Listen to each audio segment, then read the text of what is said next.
네, 정치권 관심 뉴스들 진단해보는 나이트 포커스. 오늘은 김근식 전 국민의힘 비전전략실장 그리고 김준일 뉴스톱 수석 에디터 두 분 모셨습니다. 어서 오십시오. 안녕하세요. 네, 자 오늘은 이 얘기부터 좀 해볼 텐데 불체포 특권 포기 결의.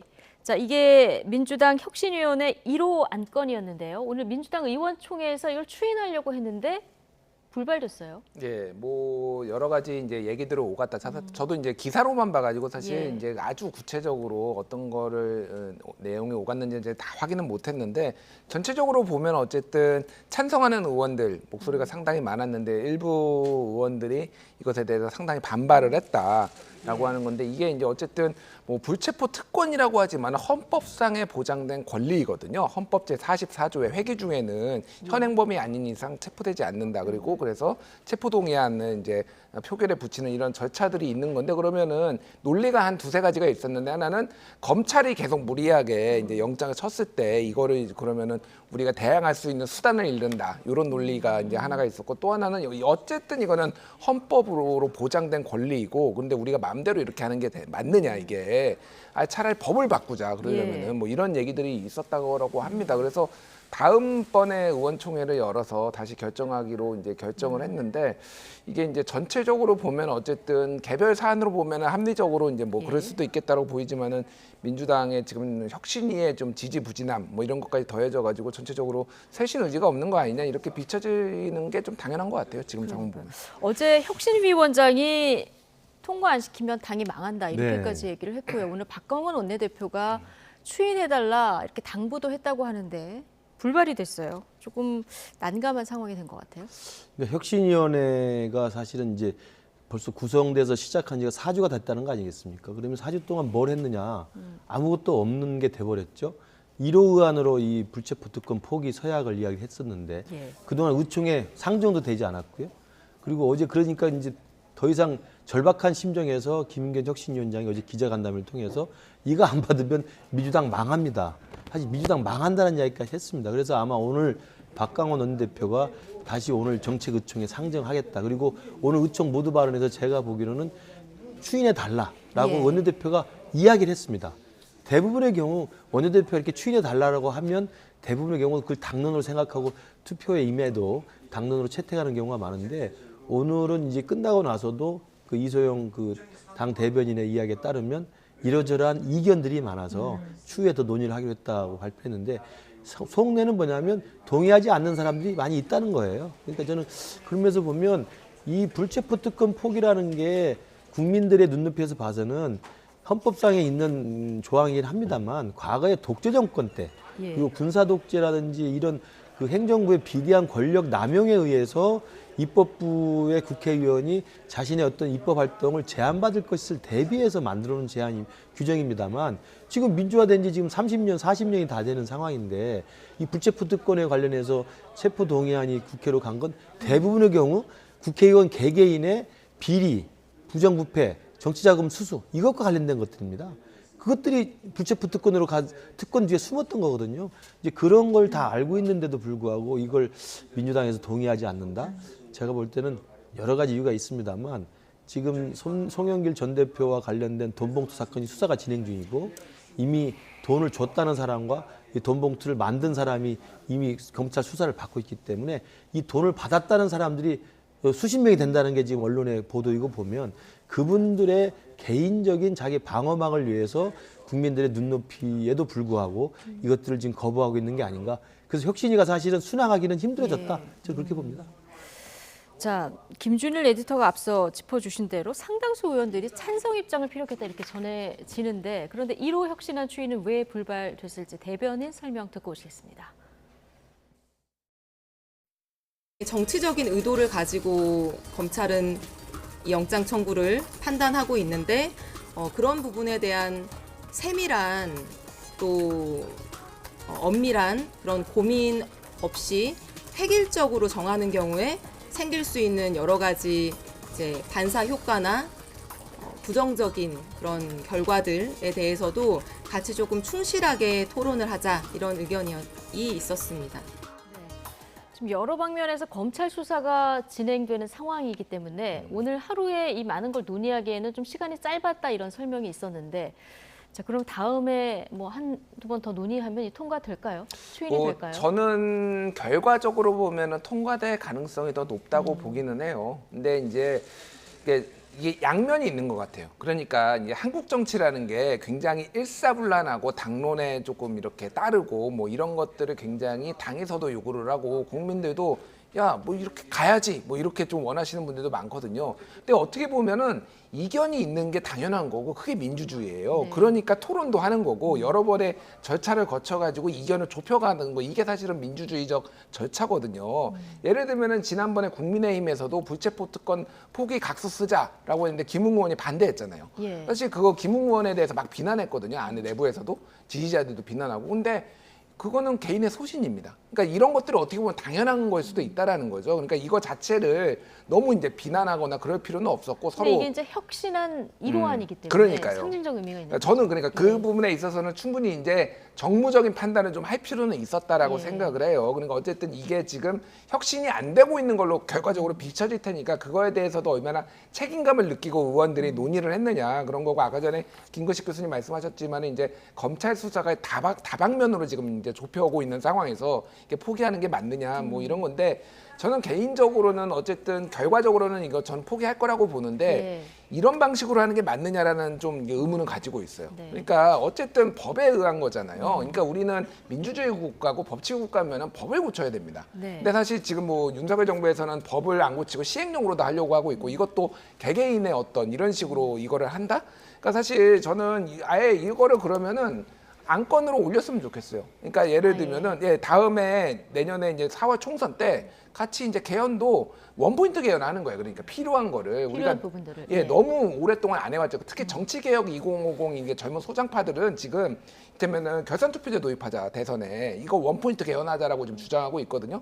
저는 이거 불체포 특권도 그럼 원포인트 개헌으로 같이 올려서 예를 네. 들면은 그런 식으로 접근하는 게 국민들 맞지. 의견을 물어서. 국민들 의견을 물어서 하는 게 맞지. 이거를 뭐 누구는 찬성하네 안 하네 이런 식으로 가면은 이거는 좀 민주적인 방식이라고 저는 생각하지 않습니다. 예. 지금 뭐 불체포 특권 내려놓자 이렇게 결의를 하고 선언을 하고 이런 것보다 이게 법에 보장된 권리이니까 법을 바꾸자. 이게 순서인 것 같다는 의견이신데요. 법이 아니라 헌법이잖아요. 헌법에 명시된 권한이기 때문에 법을 바꿀 수 있다면 뭐 민주당이나 우리 국민의힘이 합의해서 통과시킬 수 있습니다만 이건 개헌 사항입니다. 그래서 원포인트 개헌을 지금 제안하셨는데. 이거 하려고 원포인트 개헌한다면 지나가는 소가 웃죠. 네.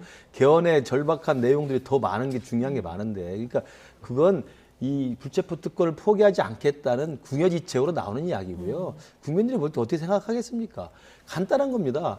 우리 당의 권성동 의원이 과거에 강원랜드 부정청탁 의혹 있었을 때 검찰의 수사가 있어 구속영장 청구됐을 때 스스로 불체포 특권 포기하겠다 해서 회기가 없었던 기간에 구속영장 청구를 해가지고 예. 그 구속영장 실질심사에 갔었습니다. 그러니까 중요한 건 의지라고 생각합니다. 민주당에 과연 이 혁신을 할 수 있는 의지가 있느냐. 아니 혁신위원회 김인경 위원장을 비롯해서 많은 분들이 1호 의안으로 이걸 채택한 이유가 있을 거 아니겠습니까? 국민들이 봤을 때 지금 민주당이 지난번 노웅래 의원부터 시작해서 이재명 대표, 윤관석 의원, 이성만 의원 줄줄이 계속 불체포 특권 뒤에 숨어서 구속영장 청구됐지만 구속을 피했단 말이죠. 그들을 다 적용되게 다 비리 부패 혐의 아니겠습니까?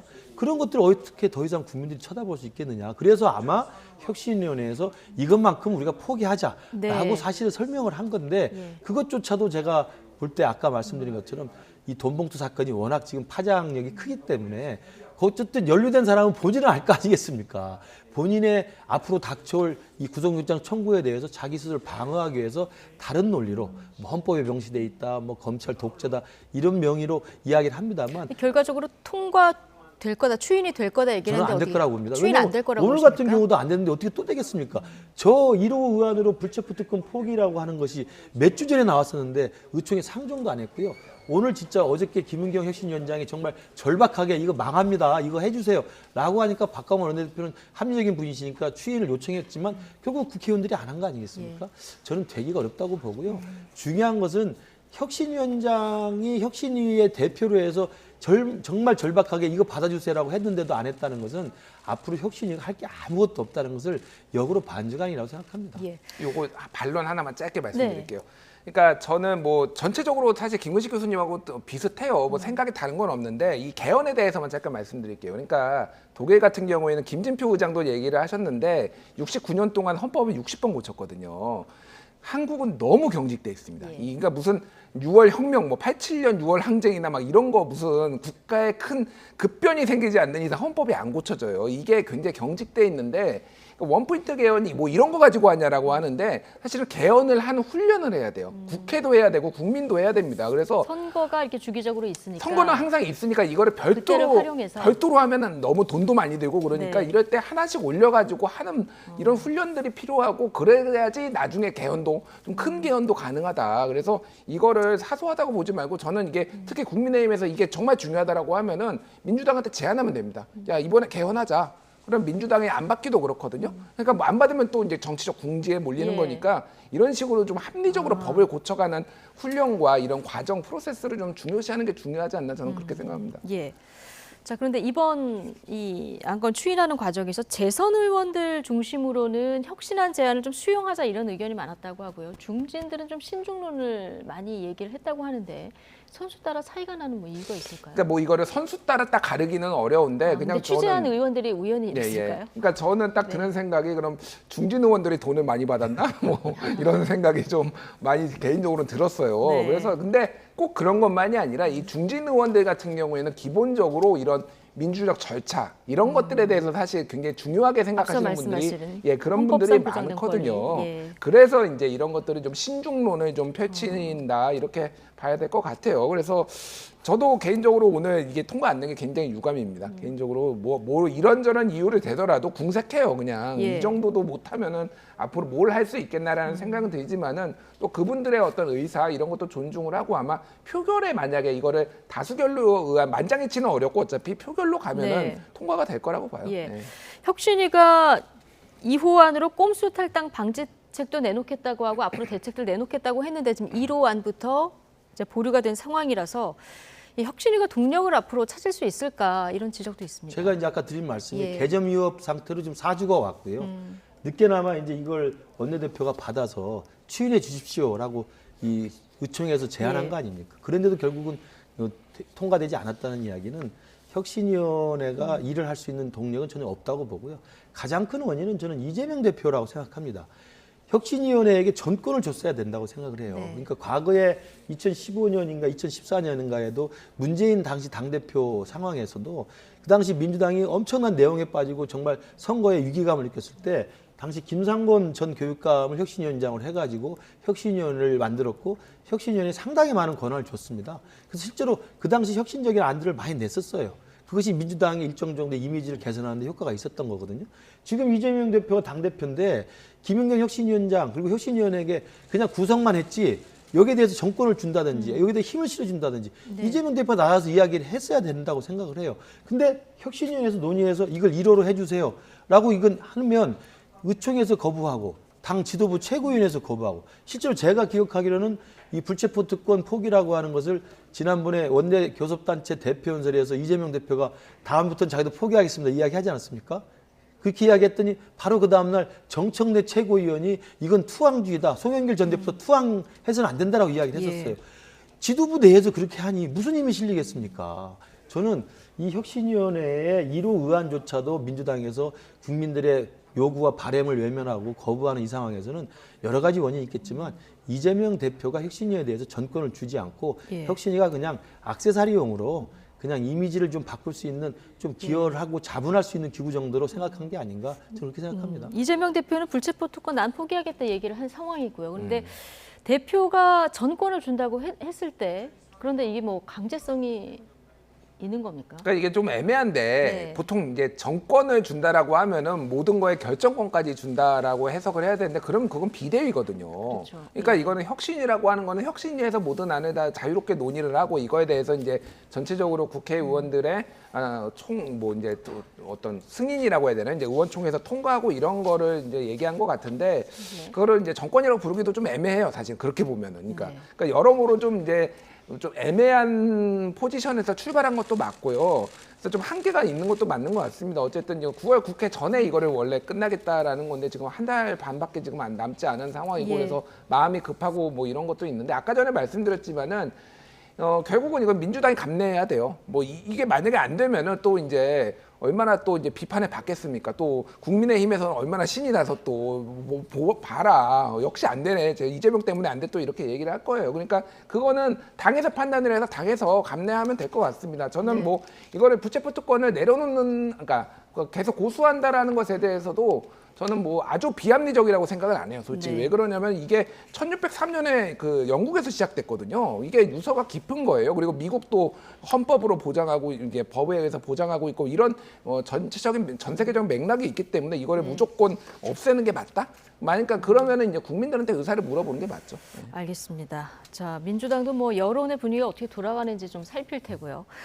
자, 민주당 지도부가 오선의 이상민 의원의 그 유쾌한 분당, 20명 탈당 이 발언에 대해서 엄중 경고하겠다고 어제 밝혔는데요. 여전히 이어지고 있습니다. 당내 분위기 어떤지 직접 듣고 오시죠.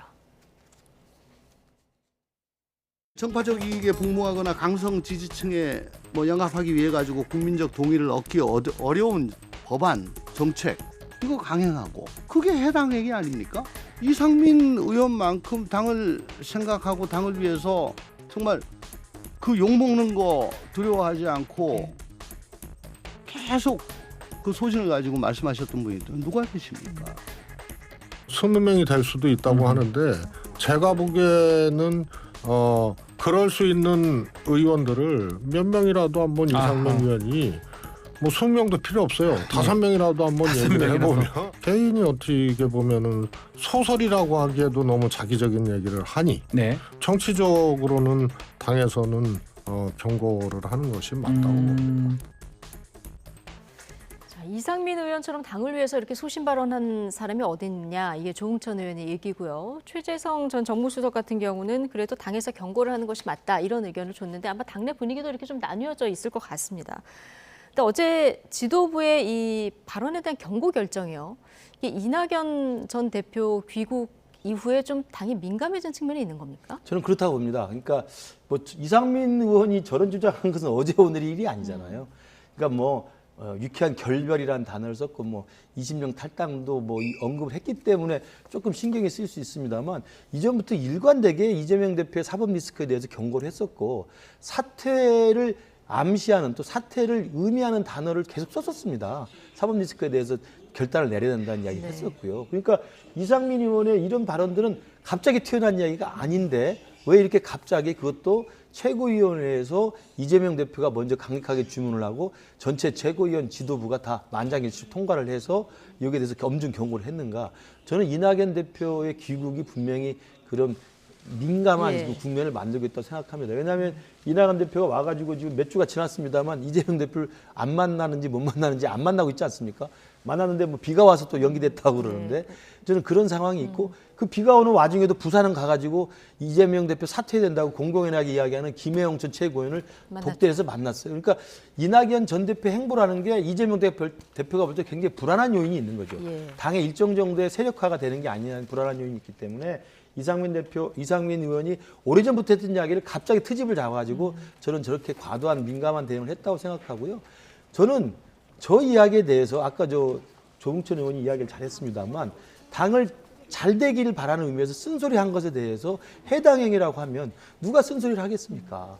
예컨대 오늘 이상민 의원이 그 답변을 아주 재밌게 잘하셨던데 거기에 대해서 이야기하니까 아니 내가 아들한테 죽으라고 공부 열심히 해라 죽을 각오로 열심히 해라 그랬더니 그건 열심히 하라는 이야기인데 죽으라고 했다고 부자지간 끊자고 하는 게 뭐가 다릅니까 이게. 그러니까 아니 당이 잘 되라고 이야기하는 상황에서 나온 이야기 아니겠습니까? 그걸 해당 행위라고 하면 제가 볼 때 이건 이견을 허용하지 않겠다. 특히 비명계의 반발에 대해서는 엄중하게 대처하겠다는 것을 경고하는 의미가 되고요. 그렇게 따진다면 어저께 김영균 혁신위원장이 나와서 기자간담회에서 이거 불체포 특권 포기 안 하면 당이 망합니다. 이것도 해당 행위죠. 당이 망한다고 이야기했는데 그렇게 생각하면 안 된다고 저는 봅니다. 정말 저는 이재명 대표나 친명계가 너무 예민하게 반응하고 있다. 너무 마음이 협량하다고 생각합니다. 네.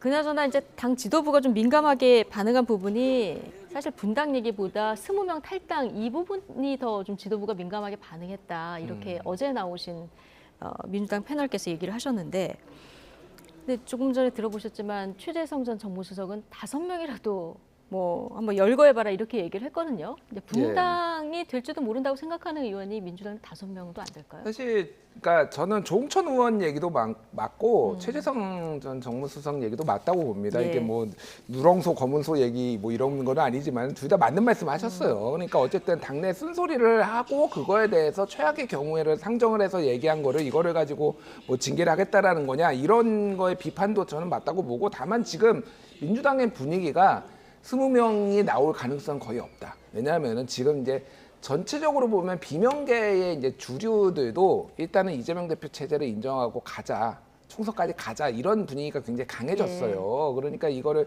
완전히 당을 깨고 지금 막 나가고 이런 거는 사실은 쉽지 않아 보이고요. 당을 깨고 나갔을 때 얼마나 추운지는 많이들 이제 깨보신 분들도 맨날 얘기를 하잖아요. 그러니까 나가면은 이게 다음 더 공천, 그러니까 뭐 이제 생존이 어렵다 뭐 이런 것들도 다 현실적인 고려들이 있을 거예요. 그래서 진짜 5명도 지금 나오라고 하면은 안 나올 겁니다. 다만 이제 그런 부분들은 있어요. 이재명 대표 이 체제와 관련해서 가장 이제 핵심적인 거는 조만간 아마 9월 정도가 되리라고 저는 예상을 하는데, 선거법 관련해서 이제 선고가 내려지거든요. 이제 뭐 이게 선거법은 속행으로 진행이 되니까, 그래서 어쨌든 하반기에 이제 내려지면 거기서 유죄가 나왔을 때 이재명 대표 체제를 놓고 어떻게 할 것이냐를 놓고 당이 아마 격하게 경랑에 휩싸이고 만에 하나 이제 유죄가 나왔을 경우에는 특히 이제 100만 원 이상이고 그게 대법원 확정 판결까지 가면은 430억 원 정도의 이제 선거 자금까지 이제 다 반납을 해야 되는 이런 상황이면은 이거를 놓고 이제 여러 가지 얘기가 나올 수 있어서 뭐 그런 먼 시나리오까지 좀 보면서 지금 얘기가 나오는 게 아닌가 그렇게 봐야 될 것 같아요. 알겠습니다. 자, 이제 주제를 좀 바꿔볼 텐데요. 어제 여당과 정부가 실업급여 제도를 개선하기 위해서 당정 공청회를 열었는데요. 여기서 나온 일부 발언이 논란이 되고 있습니다. 어떤 내용인지 먼저 듣고 오시겠습니다.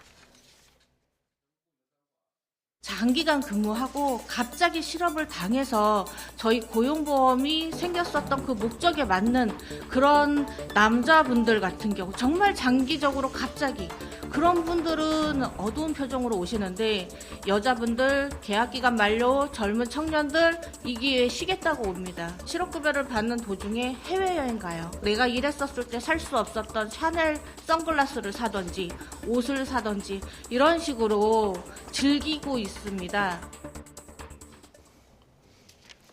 네, 지금 들으신 발언이 서울지방고용노동청 실업급여 담당자의 발언입니다.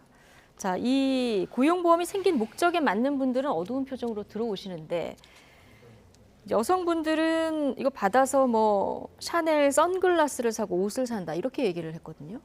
여성분들이라고 말한 건 좀 지나치게 너무 네. 그 편향적인 발언 같고요. 지금 제가 알기로도 또 회사를 운영하고 또는 자영업체 사장님 같은 경우 이 실업급여가 좀 악용되는 사례에 대해서는 많은 이야기를 합니다. 예. 저도 실업급여 얘기는 저희가 잠시 뒤에 예. 조금 따로 띄어서 할 저도 거고요. 지역에서 그런 이야기를 많이 듣고 있는데, 지금 우리 국민의힘에서 주최한 그 간담회 오셔서 어쨌든 그 고용노동청의 이제 그 실업급여 담당자께서 현장에서 그분들을 만나서 상담을 해서 급여를 다 이렇게 제공해주고 그런 일을 하시는 분 아니겠습니까? 그분이 있는 그들의 경험을 가지고 이야기한 건데, 단어나 뭐 발언이나 이런 것들이 조금 정제되지 않은 발언이 있는 건 맞는 것 같습니다. 그럼에도 불구하고 어제 우리 국민의힘에서 이야기했던 지금 당정협의 그리고 지금 추진하려고 손보려고 하는 실업급여에 대한 체계는 이것이 자칫 본래 가지고 있는 이제 이게 정식 용칭은 구직급여 아닙니까? 네. 그러니까 비자발적으로 퇴직됐을 경우에 자신과 회사가 내놓았던 그 고용 실업 보험 이것에 대한 혜택을 가지고 6개월 이상 정도 이제 근무를 했으면은 일정 정도의 이제 구직활동 비용을 받는 거거든요. 근데 그 구직활동 비용 하한선이 상당히 높다는 게 지금 개선해야 할 지점이고, 제가 확인해 보니까 OECD 국가 중에서도 한국이 구직 활동에 필요한 이른바 실업급여의 하한선이 다른 나라보다 월등히 높은 건 사실입니다. 그런 측면이 있기 때문에 일부 이제 젊은 층에서 6개월 일하고 몇 개월 또 실업급여 받고 6개월 일하고 몇 개월 실업급여 받고 이런 식의 어떤 그 반복적인 행태를 되풀이하는 경우가 있다는 점을 네. 아마 몇 가지 사례를 들어서 이야기한 것을 예. 보입니다. 근데 실업급여 뭐 문제점이 있으면 그 부분에 집중을 했으면 좋았을 텐데 이 발언 때문에 실업급여가 뭐가 문제가 있는지가 다 가려진 이런 상황이 된 건데 이 발언이 논란이 됐는데 이걸 박대출 정책위 의장이 강연에서 한 번 더 강조하면서 좀 기름을 부었어요. 뭐 저거를 그대로 전달을 했어요. 전원으로 해가지고 일단은 저는 이 방금 그 말씀하신 그분은 빨리 보직을 좀 바꿔주는 게 맞겠다. 실업급여를 받으러 오는 사람들을 무슨 뭐 이렇게 시혜를 베푸는 것처럼 이렇게 하시면은 안 돼요. 저 담당자가. 저는 제 느낌은 약간 거짓 취급한다 이런 느낌까지 받았어요. 자, 실업급여는 어떻게 하는 거냐? 본인의 급여의 0.9%는 근로자가 내고요. 0.9%는 회사가 냅니다. 그리고 예. 이것도 최소 180일 이상 근무를 해야 돼요. 그러지 않으면 그거보다 짧으면은 받을 수가 없습니다. 예. 그리고 또 하나는 뭐냐면은 본인이 그만두면은 못 받아요. 회사에서 해고를 해야 돼요. 이 요건들이 굉장히 까다로워요. 그리고 실업급여들을 최대 받을 수 있는 게 120일에서 270일까지로 제한돼 있고요. 그 중간에 2번의 구직 활동을 해야지만 그래서 이게 270일까지 예. 연장이 되는 거예요. 그러니까 나이대에 따라서 낸 급여에 따라서 다 다릅니다. 자, 이게 왜 존재하느냐? 이게 국가에서 그냥 자기 주머니에서 꺼내는 게 아니에요. 이 사람들의 보험료입니다. 그러니까 보험료를 우리가 이를테면 화재보험, 차량보험 들면은 그 보험료에 사고 나면 받는 거잖아요. 이것도 마찬가지예요. 이거를 왜 마치 시혜를 베풀듯이 그렇게 하죠? 이분의 저 가장 심각한 건 뭐냐면은 아니 샤넬백 샀는지 본인이 봤나요? 아니 이거를 어떻게 해요? 표정이 어두운 것까지는 뭐 그러면 실업급여 받으러 가면은 죽을 표정으로 다 막 죽어 쓰러져가는 표정으로 가서 받아야 되나요? 뭐 자, 그것도 어두운 표정까지는 확인할 수 있는데 그러니까 샤넬백 그것도 사는 말도 안 거- 되는데 저는 실업급여 받으러 가면 좋을 수도 있죠. 그것도 말도 안 되는데 샤넬백을 샀는지 안 샀는지 본인이 어떻게 확인을 하고 뭐 관심법입니까? 그러니까 이런 거를 말하는 이분도 좀 심각하니까 조금 뭐 이제 보직을 바꿔줬으면 좋겠고 네. 박대출 의장은 이거를 그대로 했어요. 이거 지금 이거를 지금 정부 여당에서 네. 어떤 식으로 지금 사람들을 바라보고 있는지 이건 정당한 권리입니다. 네. 이를테면 교통사고 나면은 보험 처리하는 거하고 똑같은 거예요. 그리고 이거를 지금 최저한계를 낮추겠다라고 하는 건데 지금 현재 최저임금의 80%입니다. 지금 네. 하한선이. 그러니까 이게 무슨 얘기냐면 쉽게 얘기를 하면은 지금 한 200만 원, 210만 원 정도 되거든요. 네. 그러니까 이거를 한 180만 원 월 준다라는 거예요. 그것도 계속 주는 거 아니에요. 구직 활동 해야 되고 예. 안 되면 그리고 다시 취직했는데 네. 그 회사에서 잘라야지만 주는 겁니다. 그러니까 이런 방식으로 생각하는 게 굉장히 몰지각하다. 조금 네. 이 제도에 대해서 이해도가 매우 떨어진다. 이렇게 비판을 안 할 수가 없습니다. 지금 네. 김준일 에디터께서 설명해 주신 이런 논리로 민주당에서는 이 실업급여 손보는 거 안 된다고 하고 있는 상황이고요. 앞서 저기 김근식 실장님 말씀해 주신 대로 국민의힘은 이 180만 원 실업급여가 좀 많으니까 이 하한선을 낮추거나 폐지하자 이런 이제 얘기가 나오고 있는데 이걸 하려면 법을 바꿔야 되는 건데 자, 민주당 반대하고 있습니다. 그러니까 지금 이제 윤석열 정부 들어와서 예. 그동안 우리 사회에 은연중에 이제 존재했던 여러 가지 이제 탈법 이런 현상에 대해서 이제 뿌리를 뽑겠다는 게 사실 윤석열 정부의 전 시대 가치라고 네. 생각합니다. 이제 노조의 굉장히 무차별적인 탈법 행위, 그래서 건폭 노조 같은 경우라든지, 그다음에 시민단체 보조금 이 횡령이라든지 이런 등등의 여러 가지 곳에서 사실은 탈법과 불법들이 판치고 있었는데 이 부분들에 대해서 그동안 묵인했거나 그냥 지나가고 말았던 거죠. 이 부분을 좀 바로잡겠다는 것인데 네. 그런 내용 중에 하나가 저는 이 실업급여라는 본래 정당하고 그 합리적인 취지가 있었음에도 불구하고 이것들을 악용하는 사례가 있었다고 생각해요. 그러니까 아까 자동차 보험 이야기했습니다만 자동차 보험은 당연히 좋은 제도로 출발했죠. 그러나 자동차 보험에도 사기꾼이 있는 거 아니겠습니까? 부정급여, 부정수급을 받는 사람도 있고 그렇기 때문에 그런 내용들을 들여다보겠다는 것이고요. 아까 담당자 그 고용노동청의 그 실업급여 담당자 하시는 분은 저 부분을 제가 아까 말씀드린 것처럼 단어라든지 말이 정제되지 않은 말로 나온 겁니다만 제가 볼 땐 저분이 무슨 정치적인 의도를 가지고 아니면 무슨 뭐 선동을 하려고 거짓말 하려고 했겠습니까? 근데 이제 국민의힘 정책위 의장이 그걸 가져다 또 한번 강조를 해서 그건 이제 박대출 의장의 예. 정무적인 판단이 좀 떨어지는 네. 거라고 생각이 들고요. 어쨌든 저는 담당자분이 하는 이야기는 아마도 그런 것들을 많이 봤던 경험에서 나온 거라고 생각합니다. 그리고 샤넬 백이 아니고요. 샤넬 선글라스라고 이야기를 했습니다. 좀 위험하실 샤넬 수 백하고 있습니다. 차이가 나는 예. 거예요. 아니 제가 볼 때 저도 지역에서 너무 많이 들어요. 자영업자분들이나 조그만 중소기업을 운영하시는 분들이 정말 일하려고 하는 게 아니라 일을 조금 하고 실업급여로 좀 쉬려고 하는 그런 식의 어떤 젊은이들의 몇몇 경우를 저는 많이 저도 예. 들었어요. 그러니까 이런 부분들은 선량하게 열심히 일하는 분들의 그런 정당한 시력급여에 대해서 사실 먹칠하는 거거든요. 근데 검증된 사례로 좀 국민의힘이 접근해야 되지 않을까 이런 생각은 좀 들고요. 어쨌든 지금 국민의힘이 국민들 피부에 와닿는 주제들 골라가지고 지금 당정 협의도 열고 하고 있는데 이런 발언 하나 때문에 이게 또 논란이 되고 이런 상황은 좀 안타깝게 생각하시는 거죠? 그러니까 저는 우리 당에서 예. 정책위의장이나 만약에 정치인들이 저걸 그대로 인용해서 네. 무슨 뭐 샤넬 선글라스 사려고 시력고에 받는다 이렇게 말하면 큰일 날 이야기죠. 예. 그러나 저분은 그 현장에서 봤던 이야기를 있는 그대로 저는 한 거라고 생각하고요. 저분은 우리가 무슨 정치적으로 우리가 뭐 이용하고 저분이 정치 의도를 가지고 말한 건 아니라고 생각합니다. 네. 자, 오늘 여기까지 나이트 포커스 줄이겠습니다. 자, 김근식 전 국민의힘 비전전략실장 그리고 김준일 뉴스톱 수석 에디터 두 분과 함께했습니다. 고맙습니다.